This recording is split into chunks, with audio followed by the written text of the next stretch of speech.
Delhi liquor scam అనేది నరేంద్ర మోడీ సృష్టించినటువంటి ఒక రాజకీయ కుంభకోణం. It's reverse political scam.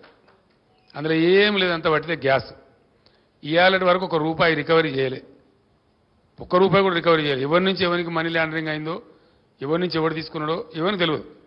అది ఢిల్లీ స్టేట్ లిక్కర్ పాలసీని స్కామ్ కింద చిత్రీకరించి మేమిద్దరం అండి, ఆయన కంట్లో నర్సులాగా ఉన్నోళ్ళం, అరవింద్ కేజ్రీవాల్, నేను, ముక్కులో కోయలాగా ఉంటే మేము ఏం చేసినాం మేము, ఆయన మాకు 104 మంది ఎమ్మెల్యేలు మా సంఖ్య ఉండి, అప్పుడు మజ్లిస్ ఎమ్మెల్యేలు 7 మాకు సపోర్ట్ ఉండే టైంలో 119లో 111 మంది మేము ఉన్నాం ఇక్కడ.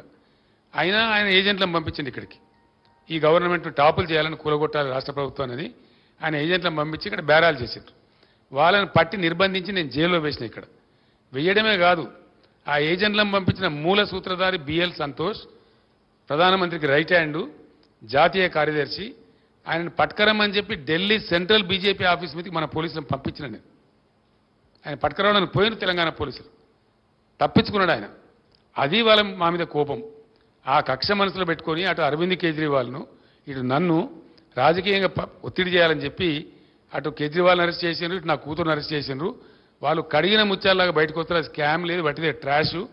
అది బూమరాంగ్ అవుతా ఉన్నది. ఇలా ఆ అమ్మాయి బతుకమ్మ ఉద్యమం చేసి తెలంగాణ ఉద్యమానికి ఎంతో కంట్రిబ్యూట్ చేసి అమెరికా నుంచి వచ్చి పాపం తన జీవితాన్ని ఎదుర్కొని తెలంగాణ కోసం పనిచేసిన బిడ్డ.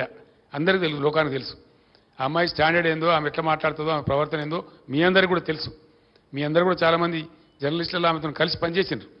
అటువంటి ఒక నిర్దోషిని పట్టుకపోయి ఒక మహిళను చూడకుండా కేవలం నా కూతురు అనేటువంటి ఒక రాజకీయ కక్షతోని మోడీ అరెస్ట్ చేసిండు. ఏం పరగకూడదు, మేము భయపడము, రాజకీయ కుటుంబం కాబట్టి మేమన్నీ ఎదుర్కొంటాం. మాకు ఈ జైలు బీలు కొత్త కాదు, వీఆర్ నాట్ వరీడ్. ఆమె కడిగిన ముచ్చంలాగా బయటకు వస్తుంది. I have no out of doubt. Thank you so much. Thank you.